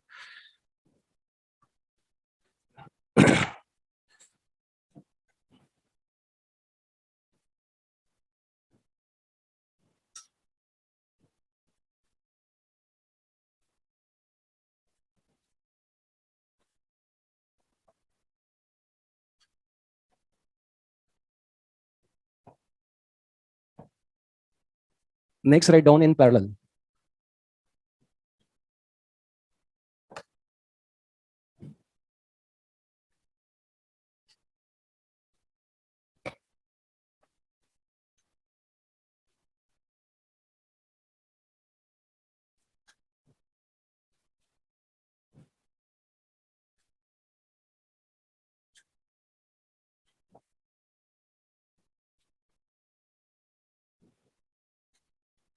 एक बार आपने सबसे basic circuit two series and two parallel को समझ लिया, तो आप ये मान के चलिए कि maximum questions are reducible to either two series और इन टू पैरेलल, दोनों में से किसी एक में रिड्यूस होगा। और अभी ये सारी बातें मैं आपको करके दिखा दूंगा, चाहे वो जेईई मेन एडवांस कहीं के भी पेपर के क्वेश्चंस होते हैं, उनको हम करके दिखा देंगे आपको कि या तो वो सीरीज में आके गिरेंगे या तो आपके पैरेलल में आके गिरेंगे। बड़ी सरल बात, आप जरा विचार करना, इसको आराम से सोचना। जब बेसिक ही है, जब फंडामेंटली हमारे एक चैप्टर का दो सीरीज और दो पैरेलल है, तो क्वेश्चन तो वहीं कहीं से डिजाइन किया गया होगा, कहीं ना कहीं वहीं से डिजाइन होगा कि नहीं होगा, ऑफ कोर्स कहीं ना कहीं से उन्हीं में से कहीं ना से निकाला गया होगा, बताया गया होगा, वो बस वो दिखने की फेर है। और अभी थोड़ी देर बाद आप देखना, जब क्वेश्चन स्टार्ट करेंगे तो आपको भी लगेगा कि कैसे छोटा सा क्वेश्चन कैसे उसको बड़ा करके और एग्जामिनर पेश कर देता है कि हम सर्किट के किनारे नजर ना आए, ऐसा बना देता है। दूर से ही आगे बढ़ लें, पैरेलल कॉम्बिनेशन देख लें। दो रेजिस्टेंस को पैरेलल कहने जा रहे हैं आप, तो अपने आप से पूछिए कि क्या दोनों वायर के, दोनों रेजिस्टेंस के वन वन एंड आपस में एक ही पोटेंशियल पर कनेक्टेड हैं? क्या दोनों वायर के दूसरे दूसरे एंड एक ही पोटेंशियल पर कनेक्टेड हैं? यदि ये आप वेरीफाई कर पाते हैं तो वो पैरेलल है, अन्यथा नहीं है। कई बार बच्चे ऐसा भी कहते हैं कि सर ये सीरीज नहीं था इसलिए मैंने पैरेलल बोल दिया। अच्छा, इंजीनियर नहीं तो डॉक्टर बोल दोगे? ऐसे होता है क्या? ऐसे नहीं होगा। हो सकता है मिक्स कॉम्बिनेशन हो, पहले सीरीज हो फिर उनको मिलाया जाए तब मिक्स कॉम्बिनेशन ऐसे बने। मैं फिर आपसे कह रहा हूं कितना इजी है सीरीज पैरेलल पहचान लेना। ये आप अच्छी तरह से सुन पा रहे हैं कि यदि दोनों रेजिस्टेंस के वन एंड आपस में कनेक्टेड हैं एंड देयर अदर एंड्स आपस में कनेक्टेड, यदि दोनों अदर एंड्स भी आपस में कनेक्टेड नहीं है तो पैरेलल नहीं बोल सकते। वन एंड आपस में है लेकिन दूसरे पता नहीं कहां जा रहे हैं। एक नॉर्मल बोलचाल भाषा में मैं बताता हूं। कई बार किसी से रास्ता पूछो कि मुझे फला जगह जाना है, इस सिटी में यहाँ जाना है, और हम यहीं कहीं मान लो हैं, तो कई लोग रास्ता बताते समय कुछ इस तरह से बोलते हैं कि चाहे इधर से होते होते चले जाओ, एक रास्ता ये है, और चाहे इधर से चले जाओ, दोनों रास्ते पैरेलल ही हैं। दोनों पैरेलल ही हैं, मतलब दोनों वहीं पहुंचाएंगे, यानी चलना एक ही प्लेस पर है, यानी करंट की एंट्री एक ही जगह है, करंट की एंट्री एक ही जगह है, और यदि आप जाते हैं तो वहां पर पहुंचने का रास्ता भी एक ही है। ये नहीं कि एक तरह से ब्रांच डिवाइड हुई, करंट डिवीजन तो हुआ लेकिन एक रास्ता पता नहीं कहां चला गया, एक पता नहीं कहां चला, तो पैरेलल नहीं बोलेंगे हम। पैरेलल कब बोलेंगे? यदि करंट डिवाइड हुई है और जितनी डिवाइड हुई है वापस आकर उतने मिलेगी, और ये तभी पॉसिबल है जब ये आगे आपस में ही मिले। इनको फिर वही तरीका बैटरी लगा देते हैं। ये हमने बैटरी लगा दिया वोल्टेज वी की, क्या सेम हो जाएगा पोटेंशियल डिफरेंस? बोलो, पैरेलल में क्या same? Potential difference, voltage same. आप यदि इसे रियल बैटरी मान लीजिए, सपोज ये असली बैटरी है, ये है असली बैटरी एक्साइड कंपनी की, और यहाँ पर एक ये बल्ब है। अब ये देखिए तार लाया और इसी टर्मिनल पर हमने क्लिप कर दिया, और ये तार लाया हमने इसी टर्मिनल पर क्लिप कर दिया, तो यदि ये 12 वोल्ट की बैटरी होगी तो इसको 12 वोल्ट मिलेगा पूरा पूरा। इसी तरह से एक दूसरा बल्ब है, इसका भी वायर हमने यहीं पे लाया, और ये देखिए ये वायर यहाँ लाके यहाँ पे क्लिप कर दिया लाके, और ये वायर यहीं से कनेक्ट करके, क्योंकि ये कंडक्टिंग वायर है जो सेम पोटेंशियल पे माने जाते हैं, यहाँ जोड़ दिया। तो ऑफ कोर्स जब पैरेलल में आपने कनेक्शन ही एक ही जगह किया है। देखिए ये वायर आपने कनेक्शन कहाँ किया? बैटरी पे ले जाके। ये वायर आपने कनेक्शन कहाँ किया? बैटरी पे ले जाके। तो जब दोनों रेजिस्टेंस को सेम बैटरी से आपने टर्मिनल से, सेम बैटरी के टर्मिनल से कनेक्शन दिया है, तो ऑफ कोर्स इनके वोल्टेज क्या होंगे? सेम। वोल्टेज सेम होंगे, बैटरी से करंट चली है, आई यहाँ तक आई, यहाँ तक आई, इसके बाद कहाँ जाई? कुछ करंट इधर और कुछ इधर करंट चली जाई, लास्ट में दोनों ज्वाइन होकर वापस बन के आई। बताइए, ये वोल्टेज आपको दिख रहा है? वोल्टेज आपको दिख रहा है, और ऐसे कंडीशन में यदि हम आपसे पूछें कि बैटरी ने जो टोटल करंट सप्लाई किया है वो किसके इक्वल होगा? टोटल करंट नहीं, पहले अलग अलग बताओ। ये जो आई है ये दो पार्ट में डिवाइड होके गया है, तो क्या आप I1 प्लस I2 नहीं लिख सकते? करंट लिखना है, ओम्स लॉ हमेशा ध्यान में होना चाहिए, सर्किट पढ़ने बैठे हो। आई लिखना है तो बी बाई आर दिमाग में चलना चाहिए, बी लिखना है तो दिमाग में आई आर चलना चाहिए। ये बिल्कुल कोई बड़ी बात नहीं है, V is equal to I R इस चैप्टर में आपके दिमाग में चल रहा है, तो सर्किट पढ़ने का ओम्स लॉ जब तरीका है तो है तो है। अच्छा, अब बताओ I1 लिखना है, और इस वायर पर, इस रेजिस्टेंस का आपको वोल्टेज दिख रहा है, आर दिख रहा है, तो I1 लिख सकते हैं कि नहीं? कितना लिखेंगे? I2 बोलो। थोड़ा इमेजिन कीजिए कि दोनों वायर मिलकर एक ही वायर हो जाते। आप इमेजिन कीजिए कि ये एक ही वायर होते जिसे हम आर इक्विवेलेंट लिखने जा रहे हैं, तो क्या इसको भी पूरा वोल्टेज मिलता? यदि ये दोनों दो वायर ना होके सिंगल वायर होता तो पूरा पूरा voltage as a single wire R equivalent को मिलता। तो बताओ फिर क्या करंट फ्लो हो रही होती? V by R equivalent flow हो रही होती। समझ रहे हो? तो बताओ इस बार आंसर क्या आ गया? क्या आप इसमें जानते हैं कि ये जो आर इक्विवेलेंट आता है, क्या ये आप जानते हैं कि जो आर इक्विवेलेंट आता है ये मिन ऑफ R1 R2, जो इनमें से छोटा होता है उससे भी छोटा होता है, पता है क्या आपको? मिन ऑफ R1 R2। यदि आप 2 और 3 को पैरेलल में कनेक्शन करके देख लीजिए, आंसर 2 से भी छोटा आ जाएगा। तो पैरेलल कॉम्बिनेशन का पर्पस हो गया रेजिस्टेंस को रिड्यूस करना, कम करना है, तो पैरेलल कॉम्बिनेशन। ठीक। अच्छा, पैरेलल में कोई वोल्टेज आपसे नहीं पूछेगा, निश्चिंत रहें, इतना आसान क्वेश्चन कोई नहीं पूछेगा। तो पैरेलल में क्या क्यूरियोसिटी बन सकती है? सीरीज में क्या क्यूरियोसिटी थी कि गिवन वोल्टेज को वोल्टेज के टर्म में डिवाइड करना, कि बी में से इसके हिस्से में इसके हिस्से में। और पैरेलल में क्या क्यूरियोसिटी बन पा रही है? Current division. तो बताओ करंट इन R1, एक बार फिर से हम चलते हैं। Current in R1 I1 is equal to current in R2 I2 is equal to, यहां तक लिखो, current in R1 I1 is equal to current in R2 I2 is equal to. अब ये बैटरी दिख रही हो तो करंट लिखना तो सच में वास्तविक रूप से बहुत इजी है। बैटरी दिख रही है तब क्या परेशानी है? यदि बैटरी वोल्टेज हमें नजर आएगा तब परेशानी किस बात की? तब तो बहुत आसानी से लिख सकते हैं हम, क्योंकि बैटरी वोल्टेज गिवन है। अब बताइए, किसी भी वायर में दो पैरामीटर गिवन है तो तीसरा तो निकलेगा ही। बताओ फिलहाल यदि वोल्टेज गिवन है तो क्या लिखना चाहते हो आप? बी बाई R1, और I2 क्या? B by R2। डिवाइड करेंगे तो क्या आंसर आएगा? मान लीजिए आप घर से सर्किट पढ़ के नहीं आए हैं तो भी क्वेश्चन हो जाता है, सर्किट में रिवीजन करके आने की जरूरत नहीं होती है, V is equal to I R से क्वेश्चन होगा। फॉर एग्जाम्पल, एक मिनट इधर देखिए, लिख चुके क्या आप लोग? अब देखिए, मैं इसको थोड़ा और आगे बढ़ाना चाहता हूं। क्यों आगे बढ़ाना चाहता हूं ये भी आप देखना। एक तरह से ये देखो, I1 R1 is equal to I2 R2 लिखा है, voltage is equal to voltage, ऊपर वाले में I1 R1, नीचे वाले में I2 R2। एक्चुअली हम चाहते हैं कि वोल्टेज, बेटा देखो वोल्टेज गिवन है तब तो करंट लिखना सच में बहुत आसान है, फिर तो कोई मुश्किल नहीं है। लेकिन हम ऐसे सर्किट के लिए तैयारी करना चाहते हैं कि यहाँ करंट जाएगी और आगे जाकर अब डिवीजन होगी। अब यहाँ पे इसका वोल्टेज हमें नहीं पता है, हमें टोटल करंट पता है, तो आगे जाके दो पार्ट में डिवाइड होगी। क्या हम करंट इलेक्ट्रिसिटी पढ़ने वाले लोग हैं, क्या आपको ऐसा नहीं लगता कि ये करंट डिवीजन हमें बहुत ही कॉमन लगना चाहिए और बहुत आसान और आपको रिक्वायर्ड होगा या नहीं होगा क्वेश्चंस में? क्या हर स्टूडेंट को करंट डिवीजन आना चाहिए कि नहीं आना चाहिए? आपको ऐसा नहीं लगता कि सर्किट पढ़ते समय करंट पास होगी और कहीं भी दो पार्ट में डिवीजन होगा तो हमें ये नॉलेज होना चाहिए कि इस करंट में से कितना इधर भेजा जाए, कितना इधर भेजा जाए? ये कोई बहुत बड़ी बात नजर आना चाहिए। यदि मैं ना पढ़ाऊं तब भी ये क्वेश्चन कर लेंगे। कैसे? पहला equation I1 plus I2 is equal to I, इसीलिए मैं कह रहा हूं सर्किट में रिवीजन की जरूरत नहीं है। I1 plus I2 is equal to I. दूसरा इक्वेशन, जो वोल्टेज यहां होगा वही वोल्टेज यहां होगा। दूसरा इक्वेशन यहां पे I1 और I2 में कितनी इक्वेशन बन गई? दो। सॉल्व कर लीजिए, दोनों इक्वेशन को सॉल्व कर लीजिए। इस इक्वेशन को और इस इक्वेशन को सॉल्व कीजिए, यानी I1 की वैल्यू यहां ले जाके रखिए I2 के टर्म में, और I2 आएगा I1 आ जाएगा। ये सॉल्व होकर आने वाला है R2 by R1 plus R2 into I, और ये आकर आने वाला है, ये कुछ इस तरह से सॉल्व होके आएगा। यानी क्या सॉल्व होके आया, जरा बताना तो सही। देखो वोल्टेज गिवन है, बहुत अच्छी बात है, आपको आता है, लेकिन मेरा मन था कि करंट डिवीजन करंट की भाषा में, करंट डिवीजन करंट की भाषा में, वोल्टेज डिवीजन वोल्टेज की भाषा में, कि यहाँ इतना वोल्टेज है तो इसमें से कितना इधर डायरेक्टली आना चाहिए, इसी तरह से इस करंट में से कितना इधर डायरेक्टली आना चाहिए। ठीक है, जिसको आप देख रहे होंगे बहुत आसानी से सॉल्व करके बताया भी जा सकता है। तो अब बताओ आई में से I1 के हिस्से यानी R1 के हिस्से में कितनी करंट है? ऊपर R1 लिखना है या पैरेलल ब्रांच वाला R2 लिखना है? Upon R1 plus R2 into I. और R2 में कितनी लिखनी है? ठीक है, अब आइए कुछ ऐसा प्लान कर लिया जाए कि ये कभी ना भूले। अब खाली आप लिखने के बाद थोड़ी देर सुने, खाली बस, कुछ भी नोट करने की जरूरत नहीं है, खाली सुने आप। ये रेशियो डिवीजन, ये रेशियो कैलकुलेशन, किसी पर्टिकुलर क्वांटिटी को किसी पर्टिकुलर रेशियो में डिवाइड करना, ये हमें क्लास 8 मैथमेटिक्स में सिखाया जा चुका है। यानी ये आज का सिखाया गया नहीं है, बहुत पहले से आपका बेस तैयार किया जा रहा है। कुछ टॉपिक आपको 7th में, कुछ 6th में, कुछ 8th में धीरे धीरे इंट्रोड्यूस किया जाता है। सिलेबस इतना बढ़िया है, विचार करना कभी बहुत मजा आएगा। धीरे धीरे सिलेबस इंट्रोड्यूस किया जाता है, धीरे धीरे। आप छोटी क्लासेज में देखिए, खाली ये इंट्रोड्यूस कर दिया जाता है कि फोर्स कितने टाइप के होते हैं, ग्रेविटेशनल फोर्स, ये बस चैप्टर खत्म। ऐसे ऐसे होता है, फिर धीरे धीरे अगली क्लास आती है, उसके बारे में कुछ और बता दिया जाता है, अगली क्लास आती है, कुछ और बता दिया जाता है, ऐसे सिलेबस इंट्रोड्यूस होता है। 9th में आप ग्रेविटेशन पढ़ने बैठेंगे तो आपको कूलम्स लॉ मिल जाएगा, हल्का सा केप्लर्स लॉ का वहां पे साइड में एनसीईआरटी ने दे रखा है 9th क्लास बुक में, तो हल्का सा इंट्रोड्यूस कर दिया, अब चैप्टर का आइडिया दे दिया, क्वेश्चंस दे दिया, थोड़ा बहुत दे दिया, अब आगे चल के 11th में और डिटेल में आ जाएंगे। इसलिए आजकल जो 9th से प्रिपरेशन स्टार्ट करते हैं, वो आपको जानकारी हो तो 9th और 11th का सिलेबस मैच करता है। आप 9th के चैप्टर गिन लीजिएगा, 11th में सब मौजूद होते हैं। आप देखिए 9th में वर्क और एनर्जी है, लॉज ऑफ मोशन है, लीनियर मोशन वगैरह, ट्रांसलेटरी मोशन, सर्कुलर मोशन का भी जिक्र है, लॉज ऑफ मोशन, ग्रेविटेशन, सब 9th के चैप्टर मौजूद हैं। अब जो थोड़ा सा भी एक्सपर्ट और पढ़ने की और उत्सुकता रखता है वो तुरंत 11th तक कवर कर लेता है। और आपकी जानकारी के लिए बता दूं, 10th का सिलेबस 12th के सिलेबस से मैच करता है। करंट इलेक्ट्रिसिटी 10th में है, आप घर पे बैठकर कभी देखिएगा 10th की एनसीईआरटी में क्या नहीं है। इलेक्ट्रोमैग्नेटिक इंडक्शन नहीं है, कि एसी जनरेटर नहीं है, कि मैग्नेटिक फील्ड का टॉपिक मेंशन नहीं है, कि करंट इलेक्ट्रिसिटी, सारे के सारे टॉपिक मेंशन है 10th की बुक में। अब जो थोड़ा सा और इलेबोरेट कर देते हैं उसी को वो 12th तक कवर कर जाते हैं, और फिर 11 12 में रिवीजन और हायर बुक्स पढ़ते हैं, और फिर वो जो 12 के साथ आपको रैंक नजर आती है वो रैंक नजर आती है। तो ये 4 साल मैं तो ये कहता हूं कि यदि आपका कोई छोटा भाई बहन पढ़ रहा है तो उसको सिर्फ ये बोलिए कोर्स की बुक पढ़े। कोर्स की बुक की जो 9th 10th या वगैरह में है, जो कोर्स की बुक भी कोई पढ़ के रखा है ना, तो बहुत बड़ा सिलेबस है, बहुत बहुत अच्छी तैयारी हो चुकी है उसकी, बहुत बड़ा काम वो कर चुका है। 8th क्लास में रेशियो डिवीजन हमें मैथमेटिक्स में सिखाया गया। आपको पता है आज हमें रेशियो डिवीजन की जरूरत पड़ रही है, तो ये रेशियो डिवीजन आपको कब सिखाया जा चुका है? 8th में। पहले मैं 8th में एक क्वेश्चन कराता हूं 8th क्लास की मैथमेटिक्स का।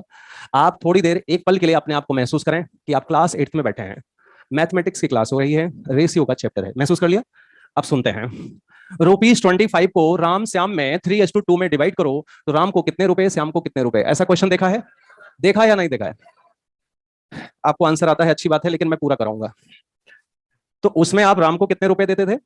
कुछ कांस्टेंट से मल्टीप्लाई, 3x रुपए। श्याम को फिर क्या करते थे? दोनों को सम करते थे, और सम करके टोटल तो होना ही चाहिए। उसके बाद x की वैल्यू क्या आई?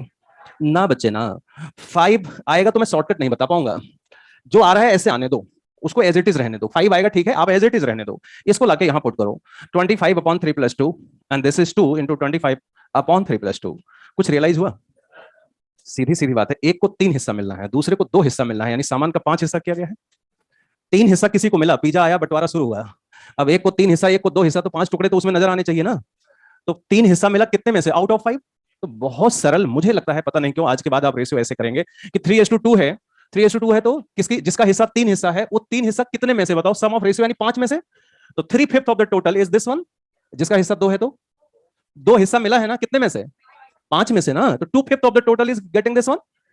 अब मान लो राम श्याम के साथ प्रकाश भी होते और इनका हिस्सा 1 होता, तो सीधे बताओ प्रकाश के कितने रुपए मिलेंगे? मैं इसलिए कह रहा हूं कि कई बार बच्चों को लगता है कि सर 2 की जगह ये 3 रेजिस्टेंस होते तो क्या होता? क्या फर्क पड़ता है? या तो आप 2 को मिलाकर 1 बना लो, या तो सीधे 3 का करो ना, कि डर कहां है? बताइए, सीधा इसका 1 वाले का हिस्सा बोलना, तो 1/सम ऑफ रेशियो इनटू टोटल, ये रेशियो डिवीजन आ गया। अब जरा अपने चैप्टर में आ जाओ। 2 रेजिस्टेंस सीरीज कॉम्बिनेशन में आपके मन में क्या चल रहा है कि current same B = IR, current same B = IR, सो B1/B2 R1/R2। बिना इसको देखे आप मुझे बताइए कि आपको टोटल वोल्टेज बी का बंटवारा करना है, B1 के सामने कितना है, upon sum of the ratio, upon sum of the ratio into total. B2 का हिस्सा बोलिए, B2 का हिस्सा बोलिए, R2 अपॉन, आइए इधर आइए, पैरेलल में क्या सेम, यहां पर और यहां पे क्या सेम, आई करंट चाहिए ना आपको, क्या लिखा, B/R, बी सेम तो I1/I2, I1/I2, R2/R1, I1/I2। अब इसको बिना देखे हम लोग कह रहे थे सॉल्व करेंगे, ये है वो है, हम उसको देख के सॉल्व करके थोड़ी बता रहे थे, हमारे मन में तो यही चल रहा था। I1 के सामने कौन, upon sum of the ratio. Clear हो गया? क्या ये करंट और वोल्टेज का डिवीजन ठीक वैसे नहीं हो रहा है जैसे ये रुपए पैसे का हो रहा था? अब दिक्कत यह है कि रुपया पैसा तो सबको समझ में आता है, तो क्या आप करंट और वोल्टेज के डिवीजन के साथ अन्याय करोगे? ये अन्याय नहीं चलेगी, पहले बता रहा हूं, ये अन्याय नहीं चलेगी। आप रुपए पैसे का डिवीजन कर सकते हैं, तो करंट वोल्टेज का डिवीजन सच में रियल में देखा जाए तो exactly in same way can be done. चला जाए, आगे बढ़ा जाए, क्वेश्चन की तरफ चले। आइए थोड़ा सा माइंड में एक अप्रोच बता देता हूं, फिर आगे बढ़ते हैं। इलेक्ट्रिकल सर्किट के आगे हम चाहे कितने भी मेथड बताएं, चाहे आगे हम किरचॉफ्स लॉ बताएं, चाहे बैटरी कॉम्बिनेशन से क्वेश्चन कराएं, चाहे जितने भी, बट नॉर्मली आपको क्वेश्चंस इलेक्ट्रिकल सर्किट के दो वेराइटी के आएंगे, a circuit containing a single battery, a circuit containing multiple battery. अब मेरे ख्याल से इस बात को अच्छे से समझ रहे हो। जब भी सर्किट में मल्टीपल बैटरी होंगे, उनकी चर्चा आज हम नहीं करेंगे, उनको हम किरचॉफ्स लॉ पढ़ने के बाद बात करेंगे, नोडल मेथड वगैरह जब आगे चलेगा। तो आज हमारा जो डिस्कशन होगा, a circuit containing single battery. बहुत सारे क्वेश्चन ऐसे होते हैं, जब तक सर्किट में सिंगल बैटरी होगा, आपका अप्रोच, आपकी सोच, आपका क्वेश्चन में सर्च जो करने का तरीका होगा कि सीरीज पैरेलल ढूंढ रहे होंगे बाय डिफॉल्ट। क्या सोचा आपने? सर्किट में सीरीज पैरेलल ढूंढ रहे हैं आप, हम एडवांस सर्किट क्वेश्चंस की बात कर रहे हैं, ये नहीं कि खाली ये जेई मेन और ये वो। कोई भी सर्किट का क्वेश्चन, इसमें कोई बहुत बाउंड्री नहीं है कि ये मेन वाला है या एडवांस वाला क्वेश्चन है, आपको लगभग सेम जैसे क्वेश्चन नजर आएंगे दोनों पेपर में। तो सिंगल बैटरी में आपकी सोच, आपकी अप्रोच क्या चल रही है, आपने सर्किट आपके सामने है तो आपके दिमाग में क्या बैठा है, क्या खोज रहे हैं हम लोग? सीरीज पैरेलल खोज रहे हैं भाई, देखो सीरीज पैरेलल खोज रहे हैं बस, ठीक। जरूरी नहीं है कि एक ही साथ आपको सीरीज पैरेलल दिख जाए, जरूरी नहीं है कि आपने सर्किट देखा और देखते ही जितने सीरीज में हैं वो लाल रंग के चमकने लगे और जो पैरेलल हैं हरे रंग के चमकने, ऐसा नहीं होगा। हमें हमें करना क्या चाहिए, जितना समझ में आ जाए उसको रिड्यूस करें, छोटा करें, जो नहीं समझ में आए उसको सर्किट में वैसे रहने दें, जो समझ में आ जाए कि ये सीरीज है उनको इकट्ठा किया, जिनको पैरेलल समझ में आ जाए उनको इकट्ठा किया। थोड़ा थोड़ा करते हुए हम आगे बढ़े तो डेफिनेटली हम उसको कर सकते हैं, रिड्यूस कर सकते हैं सर्किट को। सर्किट को रिड्यूस करने का जो अप्रोच है उसमें हमें एक बहुत ही छोटी सी कहानी याद आती है। सर्किट को रिड्यूस करने का जो अप्रोच है उसमें एक छोटी सी कहानी, ये कहानी सर्किट के लिए भी है और आप कभी कभी इत्मीनान से विचार करना तो आपके और हमारे सभी के जीवन के लिए भी उपयोगी है कि किस तरह से हम सोच रखते हैं। एक गांव का आदमी था, स्टोरी है, 2-3 किलोमीटर दूर फैक्ट्री में काम करता था। घर लौटते समय शाम को अंधेरा हो जाता था, रोड लाइट हुआ नहीं करती थी, तो सोचा उसने कि मार्केट से चल के एक टॉर्च लेकर आते हैं और लौटते समय दिक्कत ना हो। एक दुकानदार के पास गया, टॉर्च कई सारे देखा और देखने के बाद एक टॉर्च हाथ में उठाया और फिर उसने, आदमी ने दुकानदार से पूछा, ये टॉर्च कितनी दूर तक रोशनी फेंकता है? आपने देखा होगा गांव में यहां तक कंपटीशन होता है कि तुम्हारा टॉर्च कितनी दूर तक रोशनी जाती है, हमारा टॉर्च तो उस गांव तक जाता है। तो शायद इसी भाव से पूछा हो, शायद इसी भाव से क्या पता पूछा हो। दुकानदार ने जवाब दिया कि सेल बढ़िया रहेगा तो इसकी रोशनी लगभग लगभग 100 मीटर तक जाएगी। वो व्यक्ति बहुत परेशान हुआ कि हमें रात को जाना है 3 किलोमीटर और इसकी रोशनी मात्र 100 मीटर। कहानी खत्म हुई और आप जो हंस रहे हैं ये कहीं ना कहीं हम लोग भी इन्हीं क्वेश्चन से कभी कभी घिर जाते हैं। यदि इस कहानी का मॉरल आप समझने की कोशिश करें कि तो टॉर्च हाथ में लेकर जब वो आगे बढ़ेगा तो क्या पता 100 मीटर का रास्ता अपने आप फिर दिखे। इस कहानी का मॉरल यही है कि हमें आगे बढ़ते रहना चाहिए, आगे चलते रहना चाहिए। ये बहुत ये नहीं सोचना चाहिए कि आगे क्या होगा, उसके आगे क्या होगा। कई बच्चे यहां तक सोचने लग जाते हैं, वहां जाएंगे, कंपनी में आएगी, जॉब कैसे होगा, क्या होगा। पहले जाएंगे, 4 साल मेहनत करेंगे तो डेफिनेटली, मैं आपको बता रहा हूं, आज आप बहुत ज्यादा टॉर्च जला रहे होंगे तो कॉलेज दिख रहा होगा ज्यादा से ज्यादा। आप मेरी लाइन याद रखना, कॉलेज में पहुंचते ही मल्टीपल डायमेंशंस, कोई सोचेगा मैं आईएएस की तैयारी करूंगा, कोई सोचेगा अब तो मैं कैट की प्रिपरेशन करके एमबीए करूंगा, सबके अलग अलग। यानी जब वहां जब पहुंचेंगे तो टॉर्च जलाएंगे तो रोशनी शायद कुछ दूर और नजर आएगी। आज शायद आप ये नहीं सोच रहे हैं कि आपके 10 साल के बाद की लाइफ में कहां जॉब होगी, कितनी हाइट होगी। आप विश्वास मानिएगा अपनी कैपेबिलिटी, यदि हमने ईमानदारी से पर डे काम किया है तो आज आप जितना सोच रहे हैं उससे कई गुना हम हाइट पर होंगे। ये आप अंदाजा आज लगा सकते हैं क्या? डेफिनेटली नहीं। बहुत ज्यादा स्कोप रहता है, बहुत ज्यादा अपॉर्चुनिटीज होती हैं काम करने वाले लोगों के लिए, बिल्कुल भी कमी नहीं है। अपॉर्चुनिटी चारों तरफ भरमार होती है यदि हम काम करना और अच्छा जानते हैं। हम ये कहना जानते हैं कंपनी के सामने जाकर, यदि कंपनी ये पूछे कि हम तुम्हें क्यों लें तो हम बता सकते हैं कि मुझे ये आता है, मुझे ये आता है। यदि आप हमें चूज नहीं करेंगे तो एक टैलेंटेड पर्सन को खो देंगे। ये हमारे अंदर कैपेबिलिटी, ये कैपेबिलिटी ये हो कि मैं आपकी कंपनी में आके ये काम कर सकता हूं, ये हम बताने लायक हो जाएं, ये होना चाहिए। तो सर्किट में भी मेरे ख्याल से बात समझ गए होंगे, सर्किट में भी यही है कि कई लोग ऐसे सीरीज पैरेलल देखते रहते हैं कि या तो सब दिखेगा तो शुरू करेंगे, नहीं हाथ नहीं रखेंगे इस पर। लेकिन मैंने आपसे क्या कहा, जहां नजर आ जाए उसको पहले रिड्यूस करो, जो नजर नहीं आएगा उसको छोड़ देंगे एज इट इज। ठीक है, ये हमारा अप्रोच है। सिंगल बैटरी, दिमाग हमारा सीरीज और पैरेलल के बारे में सोचेगा। हम पहले कुछ क्वेश्चन करंट और वोल्टेज के लेते हैं, फिर इक्विवेलेंट रेजिस्टेंस के। 3 वैरायटी के क्वेश्चन आएंगे। Write down.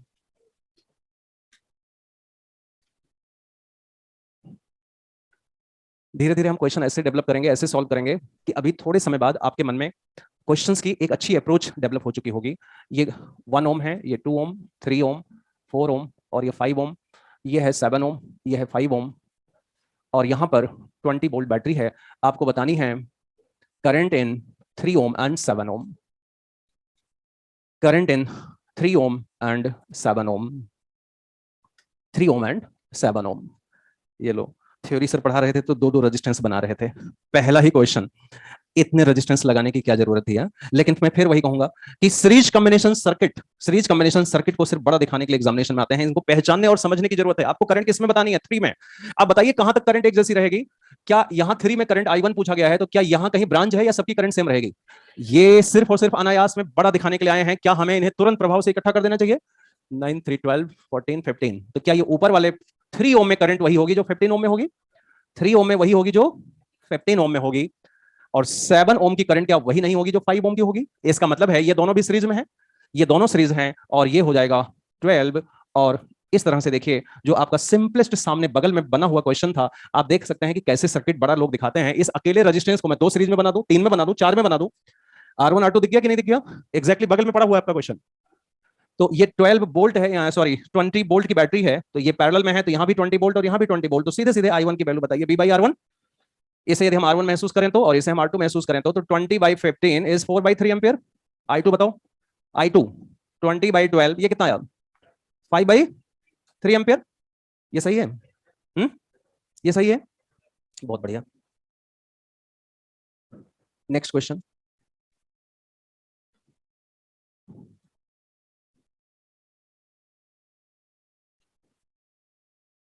Next question.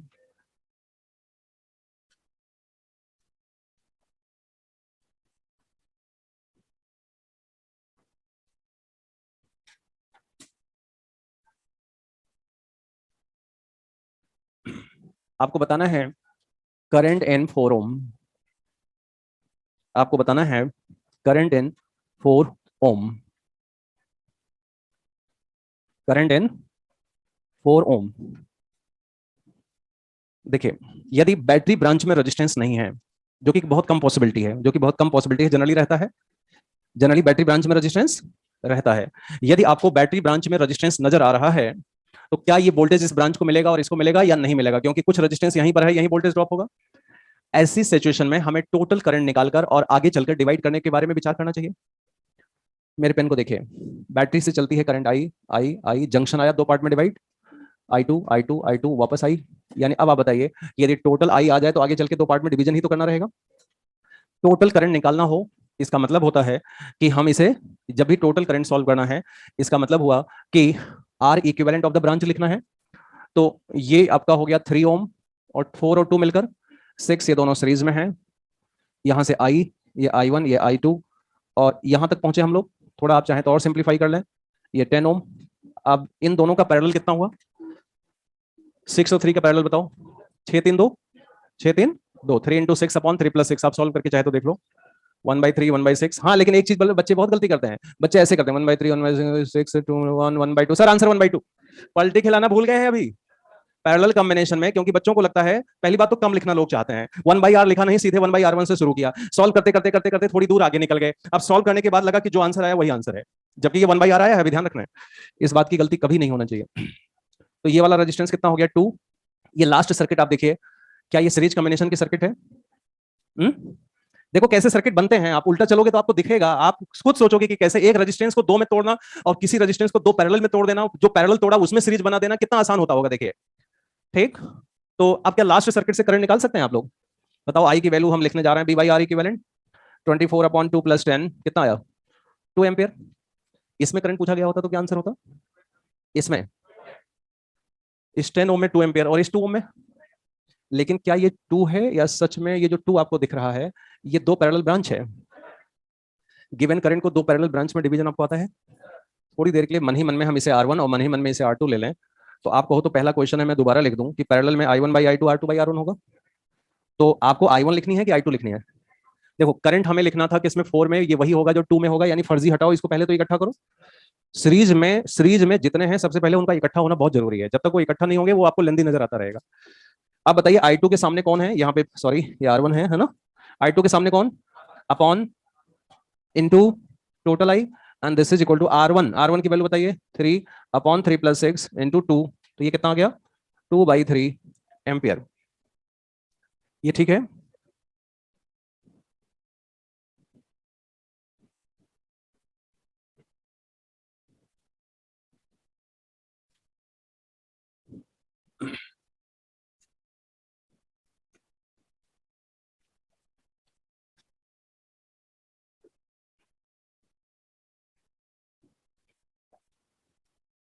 आपको बताना है करंट इन 6 ओम।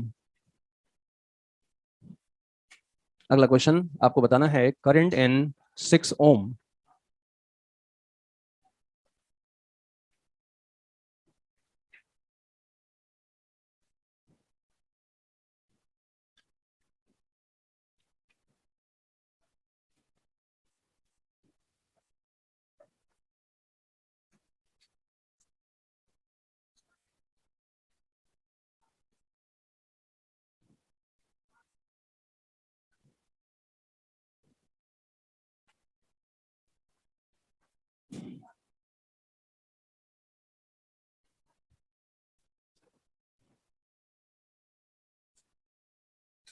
आ रहा है समझ में? करंट इन 6 ओम। 6 3 2 1 3 4 12 4/3 आप बता रहे हो ना?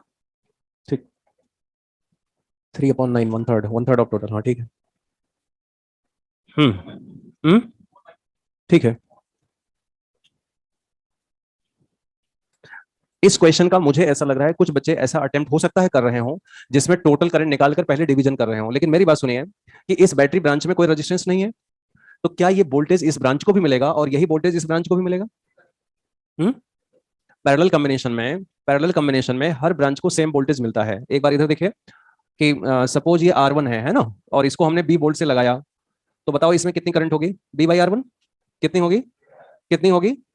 अब मान लीजिए मैंने यहाँ R2 लगा दिया, तो R1 की करंट बदल जाएगी कि वही रहेगी? वही रहेगी, बिल्कुल ठीक कह रहे हैं। बैटरी से पासिंग टोटल करंट बदल सकती है, लेकिन क्योंकि इस ब्रांच का वोल्टेज अभी भी वही है और रेजिस्टेंस भी ब्रांच का वही है, तो B/R वही रहेगा, B/R वही रहेगा। समझ पा रहे हैं आप? अपने घरों में पैरेलल कॉम्बिनेशन होता है, आप ट्यूबलाइट जलाते हैं तो ऐसा थोड़ी फैन बंद हो गया। अपने घरों में पैरेलल कॉम्बिनेशन होता है, इंडिविजुअली किसी को भी चलाओ किसी को बंद करो, उसे कोई फर्क किसी अन्य पर पड़ता है क्या? नहीं पड़ता है। तो यहां पर भी जब बैटरी के ब्रांच में रेजिस्टेंस नहीं है, इसका मतलब each and every branch getting the same voltage, इसका मतलब है कि ये ब्रांच को पूरा वोल्टेज मिलेगा कि नहीं मिलेगा? ये देखिए, क्या इस ब्रांच को पूरा पूरा 12 वोल्ट मिला या नहीं मिला? एक तरह से ध्यान दीजिए, ये R1 है, ये पूरा पूरा, this is R1 and this is R2, दो पैरेलल ब्रांच है ये। उस R1 को तीन टुकड़े कर दिए हैं बस, उस R1 के तीन ब्रांच, तीन तीन रेजिस्टेंस में लिखा हुआ है। और इसमें जो 5 ओम है इसको भी पूरा पूरा 12 वोल्ट मिलेगा, ये दोनों पैरेलल हैं। तो हालांकि हमें इसकी करंट तो लिखनी नहीं है, तो इसको तो छोड़ दिया जाए। इसकी करंट हमें लिखनी है, ये है 1 ओम, ये है 3 ओम, ये है 6 ओम। तो यहां से जो करंट चलेगी, से इट इज आई, इस ब्रांच की करंट जो आई होगी, यही करंट आगे चल के दो पार्ट में डिवाइड होगी, I1 और I2 में।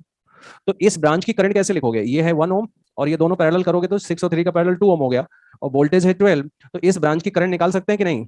Branch voltage is 12, branch resistance is 3, तो B by R equivalent is not for whole, I am talking about only this branch. तो ये हो जाएगा 12 अपॉन 1 प्लस 2 यानी 4 एम्पियर। इसकी करंट 4 एम्पियर, इसकी करंट 4 एम्पियर, ये 4 एम्पियर आगे चल के दो पार्ट में डिवाइड करना है, और आपको करंट बतानी है 6 ओम की, यानी आपको करंट बतानी है I2। तो बताओ I2 बताना है यानी 6 ओम में बतानी है, तो उसके पैरेलल यानी R1 upon R1 plus R2 into आई। ऐसे लिखोगे क्या?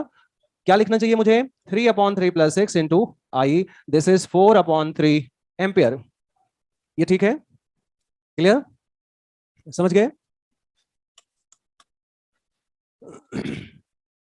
पैरेलल ब्रांच में जब तक बैटरी के ब्रांच में रेजिस्टेंस नहीं है तब तक क्वेश्चन, बैटरी के ब्रांच में रेजिस्टेंस है तो ठीक है।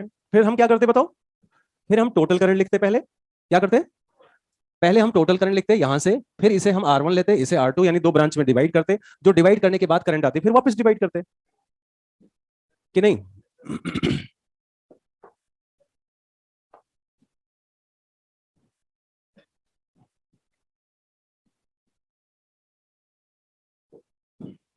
अब ज्यादातर लोगों को लगता है कि सर 2 में है, 3 में करंट डिवीजन होगा तो क्या अलग आएगा, कर पाएंगे हम लोग कि नहीं? करके देख लो ना।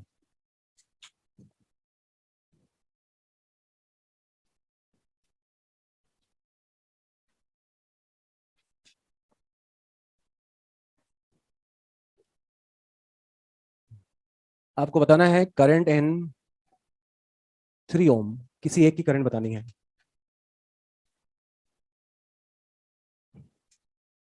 करंट इन 3 ओम। ये क्वेश्चन मैंने इसलिए लिखा है क्योंकि कई लोगों को लगता है कि 3 में डिवीजन होगा तो क्या लेंदी होगा क्वेश्चन, 3 में डिवीजन करना होगा तो कैसे सॉल्व करेंगे? तो तो जब मैंने आपको रेशियो डिवीजन सिखा दिया तो 3 में हो चाहे 2 में हो क्या फर्क पड़ता है? हमने तो आपको रेशियो डिवीजन बताया है कि कैसे करंट डिवीजन की जाती है। ठीक है, तो बताओ क्या करना चाहिए? सबसे पहले टोटल करंट लिखना पड़ेगा शायद। इस क्वेश्चन को हम 2 मेथड से करेंगे, एक वोल्टेज मेथड से और दूसरा करंट मेथड से। ठीक है, यदि हम करंट मेथड से करते हैं तो ये 9 ओम और ये तीनों पैरेलल सॉल्व करके बताओ क्या आया। आपने सॉल्व कर लिया, ये 1 आ रहा है, 1/6 प्लस 1/3 प्लस 1/2, इसको सिंप्लीफाई करना 1/R इक्विवेलेंट और ये आ गया 30। तो आप बता सकते हैं टोटल कितनी करंट चल रही है? 30/9 plus 1 is equal to 3 ampere. 9 ohm की करंट बताइए, 9 ओम में करंट बताइए। हाँ, तो 9 ओम में 3 एम्पियर दैट इज आई। ये आगे जाके 3 पार्ट्स में डिवाइड होगा, I1 I2 और I3 से it is R1 R2 and R3, all are parallel ना। तो R1 R2 R3 पैरेलल में है, इसका मतलब हो गया सभी का वोल्टेज सेम होगा कि नहीं? सभी का वोल्टेज सेम होगा तो I is a reciprocal to R, यानी I1 I2 I3 1/R1 1/R2 1/R3 this is equal to 1/2 1/3 1/6। तो यहां से हमें मिला I1 I2 I3 is equal to, LCM से मल्टीप्लाई कर दीजिए, 3:1, ये आ गया रेशियो। भाई 3 में होंगे तो I1/I2 टाइप का थोड़ी लिखा जा सकता है, 2 में तो लिखा गया ना। यही यदि 2 में होता तो I और 1/R 1/R1 1/R2, तो इधर I1/I2 उधर R2/R1 होता यदि 2 में होता तो, लेकिन 3 में थोड़ी लिख सकते हैं, ऐसे छोड़ दो। अब बताओ आपको कौन सी करंट चाहिए, I1 चाहिए कि I2 चाहिए कि I3 चाहिए? I2 चाहिए। I2 के सामने क्या हिस्सा दिख रहा है आपको? I2 को कितना हिस्सा मिलना है? 2 हिस्सा मिलना है, बीच वाला 2 upon the sum of the ratio multiplied by total current I, this is 2/6 और I की वैल्यू आई है 3, तो आंसर कितना आ गया? 1 एम्पियर, ये आंसर आ गया। This is one method. ठीक, दिस इज वन मेथड। किसी ने वोल्टेज मेथड से किया, कैसे पहला काम क्या किया जाए? अब दूसरा मेथड आइए। हाँ बिल्कुल बिल्कुल ठीक है, मैं अब सेकंड मेथड में आ रहा हूं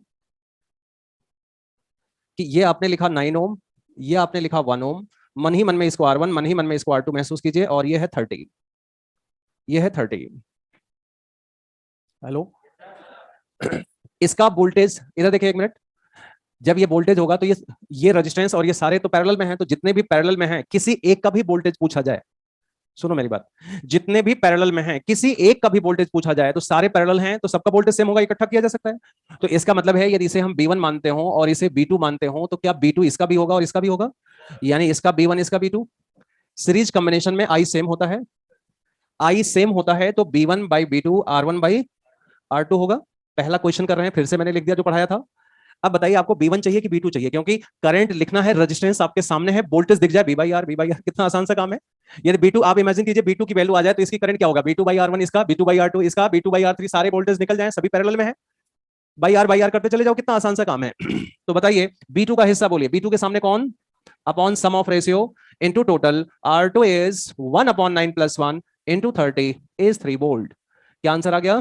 3 वोल्ट। अब मुझे बताइए I2 की वैल्यू क्या होगी, B2/R2, I2, I2 लिखनी है आपको, तो I2 तो रेजिस्टेंस R2 यानी बीच वाले ब्रांच का वोल्टेज B2, बीच वाले ब्रांच का रेजिस्टेंस R, तो B/R, B2 है 3, रेजिस्टेंस है 3, आंसर क्या आ गया? 1 एम्पियर। ये ठीक है, क्लियर? ये सीट देना। हालांकि मैं आज आपसे ज्यादा क्वेश्चन डिस्कस नहीं कर पाया, लेकिन थोड़े बहुत क्वेश्चन जिसमें करंट वोल्टेज है वो तो आप घर पे प्रैक्टिस कर सकते हैं ना, कम से कम देखें तो सही कि सर्किट में क्या क्या है। लेकिन अभी आज एकदम से ये नहीं कि क्वेश्चंस नहीं हो रहे हैं, क्योंकि अभी बहुत कुछ पढ़ना समझना बाकी है। सर्किट के आज हम बहुत छोटे से डिस्कशन में थे। Exercise 1 7th 9 7 9 36 37 38 38 exercise 2 question number 1 question number 1 8 8 and 15 15 16 exercise 3 का क्वेश्चन नंबर 6। इसमें x की वैल्यू फाइंड आउट करनी है, ये लिखा नहीं था, आप इसको नोट कर लेना। और क्वेश्चंस अभी हम बताएंगे आगे।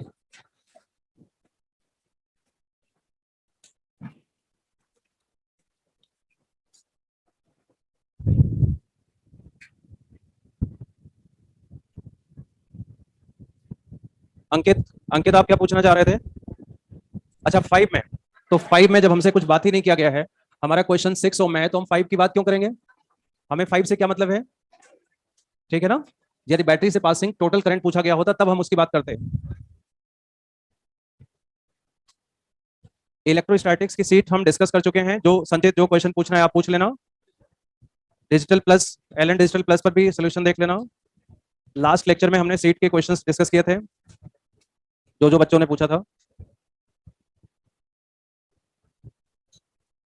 ऑफलाइन डाउट क्लास, जैसे लाइव डाउट क्लास आज है, जे बैच की लाइव डाउट क्लास आज है। जो बच्चे हों, संचित अर्षित, लाइव डाउट क्लास आज है। आज आप क्वेश्चन पूछ लेना शाम 4 बजे। आज है doubt class, live doubt class 4 to 4:45।